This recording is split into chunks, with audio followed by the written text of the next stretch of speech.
कि नूर ही नूर है कि समत उठाऊं आंखें, नूर ही नूर है कि समत उठाऊं आंखें, हुस्न ही हुस्न है ताअद्द नज़र आज की रात।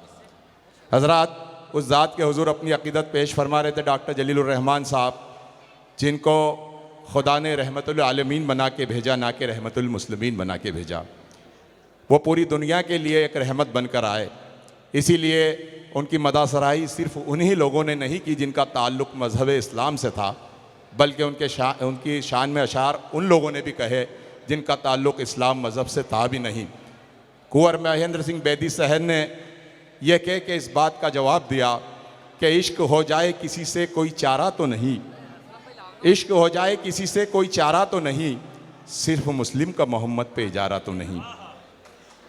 यही नहीं, पंडित हरिचंद अख्तर ने कुछ इस तरह से अपनी अक़ीदत पेश की कि शिकस्त फितरत असनाम की ज़रूरत है, हर एक दौर को इस्लाम की ज़रूरत है।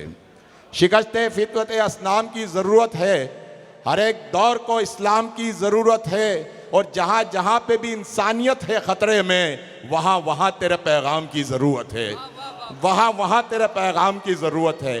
तो उसके ज़ात के हुजूर अपनी अक़ीदत पेश फरमा रहे थे डॉक्टर जलीलुर रहमान साहब। आइए हज़रात सीधे सीधे गज़ल के दौर का आगाज़ करें। मेरे पीछे गज़ल के शहज़ादों की एक तवील फ़हरिस्त यहाँ मौजूद है, गज़ल के चाहने वाले, गज़ल के शहज़ादे यहाँ मौजूद हैं। तो आइए पहले शहज़ादे को आवाज़ दूँ, पहले चिराग को रोशन करूँ, और इस उम्मीद के साथ कि वो चिराग रोशन होगा और हमारी इस महफ़िल को मुनव्वर कर देगा। आप ही का अपना जाना पहचाना नाम शारिक अहमद शारिक, आपका अपना नौजवान शायर, जाना पहचाना नाम। आप पुरजोर तालियों से उनका इस्तकबाल करें। मैं 4 मिसरे पढ़ता हूँ और आप पुरजोर तालियों में उनका इस्तकबाल करें कि मासूम था हरीफ के लश्कर में आ गया, मासूम था हरीफ के लश्कर में आ गया, शहजादा एक कनीज़ के चक्कर में आ गया। मासूम था हरीफ के लश्कर में आ गया, शहजादा एक कनीज़ के चक्कर में आ गया, और घर की ज़रूरियात का इतना दबाव था, छुट्टी का रोज़ भूल के दफ्तर में आ गया। पुरजोर तालियों से इस्तकबाल करें शारिक अहमद शारिक। सबसे पहले मैं मुबारकबाद पेश करता हूँ, बहुत ही अच्छी महफ़िल सजाई है जनाब नियाज़ कशीद साहब, डॉक्टर खालिद नैयर साहब और फ़ारूक ज़िया साहब ने, और दरगाह कमेटी का भी मैं बहुत बहुत शुक्रगुज़ार हूँ। बिना किसी तमहीद के यहाँ से सीधे सीधे शेर सुने। जी अता कीजिए। कि दगा फरेब की सूरत नहीं मिलेंगी तुम्हें। क्या कहने? दगा फरेब की सूरत नहीं मिलेंगी तुम्हें, मेरी गजल में सियासत नहीं मिलेंगी तुम्हें। क्या कहने? वाह वाह वाह वाह वाह वाह। दगा फरेब की सूरत नहीं मिलेंगी तुम्हें, मेरी गजल में सियासत नहीं मिलेगी, मेरी गजल में सियासत नहीं मिलेंगी तुम्हें। ये ऐसा दौर है कातिल पे हार चढ़ते हैं, ये ऐसा दौर है कातिल पे हार चढ़ते हैं, उमर के जैसी अदालत नहीं मिलेंगी तुम्हें। हाय क्या कहने? वाह वाह वाह वाह वाह भाई, जिंदाबाद जिंदाबाद। क्या कहने? ये ऐसा दौर है, बहुत शुक्रिया, बहुत शुक्रिया। उमर के जैसी अदालत नहीं मिलेगी तुम्हें। और सुने कि चलते हैं राहे हक पे, चलते हैं राहे हक पे हम ईमान की खातिर, चलते हैं राहे हक पे हम ईमान की खातिर, नाहक किसी को मारेंगे कातिल नहीं है हम।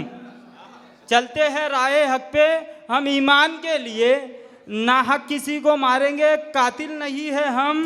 हम चाहते हैं मुल्क में हो अमन की फ़ज़ा, हम चाहते हैं मुल्क में हो अमन की फ़ज़ा, तारीख है गवाह के बुज़दिल नहीं है हम। क्या कहने? क्या कहने? वाह वाह वाह। तारीख है गवाह के बुज़दिल नहीं है हम। सुने कि उसको ठोकर ज़रूर लगती है, उसको ठोकर ज़रूर लगती है, जो भी बेशक अकड़ के चलता है। क्या कहने? उसको ठोकर ज़रूर लगती है, जो भी बेशक अकड़ के चलता है, जिनसे गम दूर रहते हैं हम, जिनसे गम दूर रहते हैं हम उनका दामन पकड़ के चलते हैं। क्या कहने, वाह वाह वाह। उनका दामन पकड़ के चलते हैं। एक दो शेर गज़ल के सुने कि वो मेरे ख्वाब हकीकत कर रही है, वो मेरे ख्वाब हकीकत कर रही है, मुझे यानी मोहब्बत कर रही है। वो मेरे ख्वाब हकीकत कर रही है, क्या कहने, मुझे यानी मोहब्बत कर रही है। ज़रा ठहरो, ज़रा ठहरो, क्यों है जाने की जल्दी, वाह। मेरी आंखें जियारत कर रही है। वाह, क्या कहने, क्या कहने, वाह वाह वाह वाह। ज़रा ठहरो, क्यों है जाने की जल्दी, मेरी आंखें जियारत कर रही है। उसे शोहरत मिली बदनाम होकर, उसे शोहरत मिली बदनाम होकर, हमें बदनाम शोहरत कर रही है। वाह, क्या कहने भाई, जिंदाबाद।